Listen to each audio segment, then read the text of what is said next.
Assalamualaikum anak-anak. Hari ini kita belajar pemuatan mata pelajaran IPA, yaitu pelestarian hewan dan tumbuhan.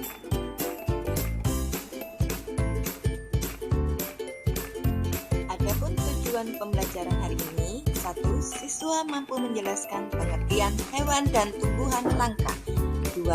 Siswa mampu menjelaskan penyebab langkanya hewan dan tumbuhan.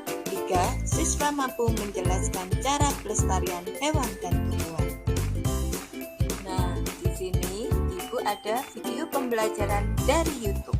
Mari kita simak ya.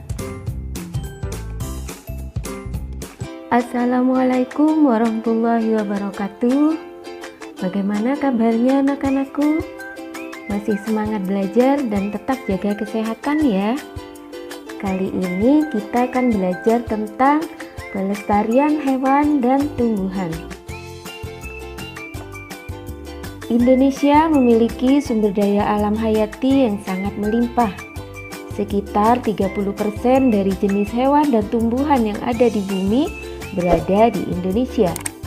Seiring dengan perkembangan zaman, banyak jenis-jenis hewan dan tumbuhan baru ditemukan.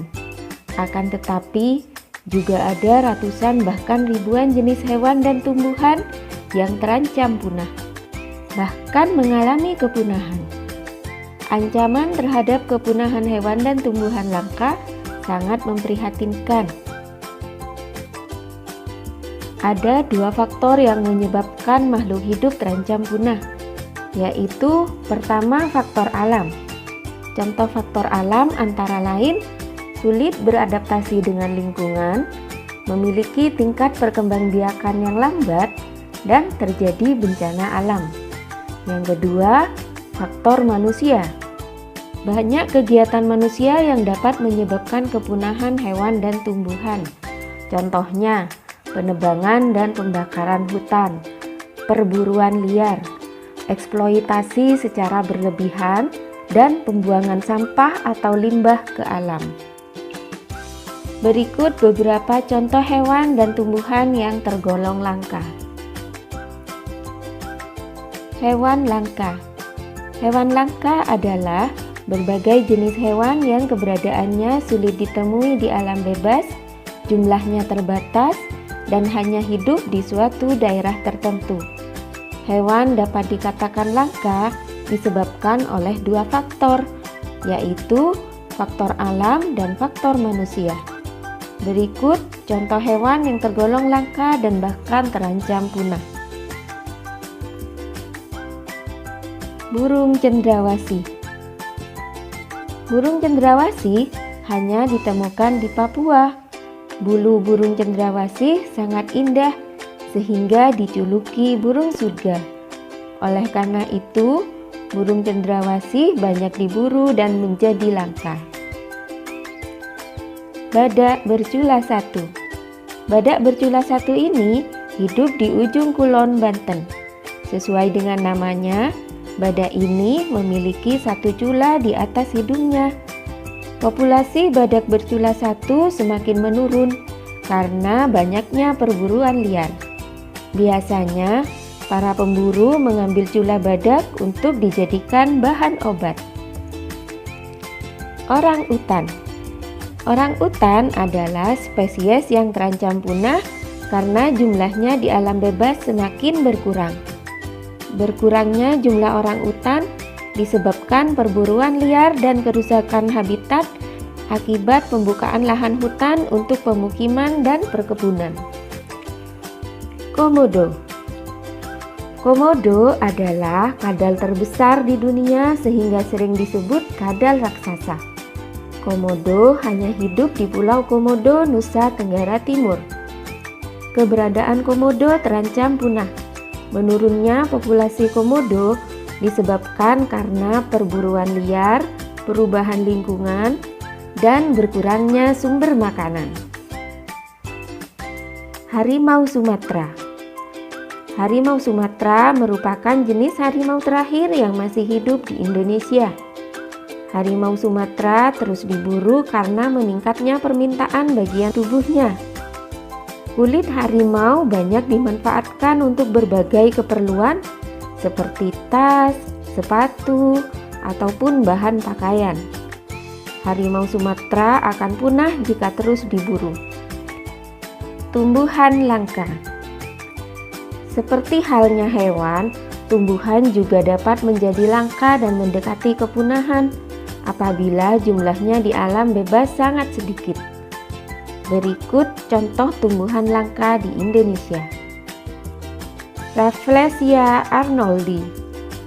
Bunga Rafflesia arnoldi terdapat di hutan-hutan Sumatera dan sebagian Kalimantan.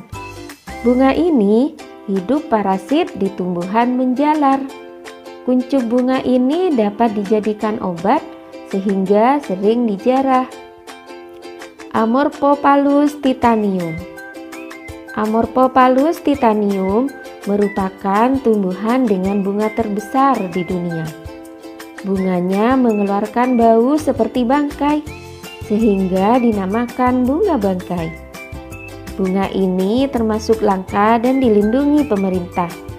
Tempat hidupnya secara alami di Sumatera. Kantong semar. Tumbuhan kantong semar jarang ditemukan. Tumbuhan ini tumbuh di daerah yang kekurangan unsur nitrogen. Hutan di Tangkuban Perahu, Jawa Barat merupakan salah satu tempat hidup kantong semar. Manusia sering mengambil kantong semar secara langsung dari hutan untuk diperjualbelikan.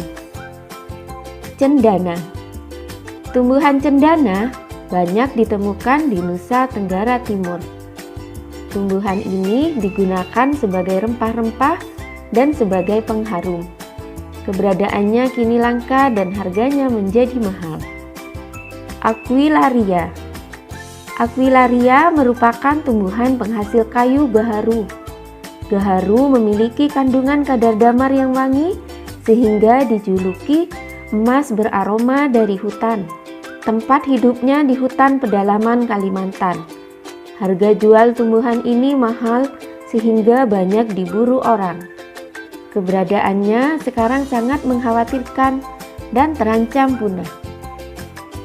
Apa saja yang dapat kita lakukan sebagai upaya pelestarian hewan dan tumbuhan? Usaha pelestarian hewan dan tumbuhan dapat dilakukan melalui dua cara. Pertama, pelestarian in situ. Pelestarian in situ adalah pelestarian yang dilakukan pada tempat asli hewan atau tumbuhan tersebut berada. Contoh pelestarian in situ antara lain Suaka Marga Satwa, hutan lindung, dan taman nasional. Suaka Marga Satwa merupakan kawasan yang melindungi hewan. Hutan lindung merupakan kawasan yang bertujuan untuk melindungi tumbuhan. Adapun taman nasional merupakan kawasan yang melindungi hewan dan tumbuhan. Kedua, pelestarian ex situ. Pelestarian ex situ adalah pelestarian yang dilakukan di luar tempat tinggal aslinya. Hal itu dilakukan karena hewan dan tumbuhan kehilangan tempat tinggal aslinya. Selain itu, pelestarian ex situ dilakukan sebagai upaya rehabilitasi, penangkaran, dan pembiakan hewan maupun tumbuhan langka. Contoh pelestarian ex situ antara lain kebun botani, taman safari, kebun binatang, dan penangkaran. Nah, cukup sekian video pembelajaran hari ini. Terima kasih. Assalamualaikum warahmatullahi wabarakatuh.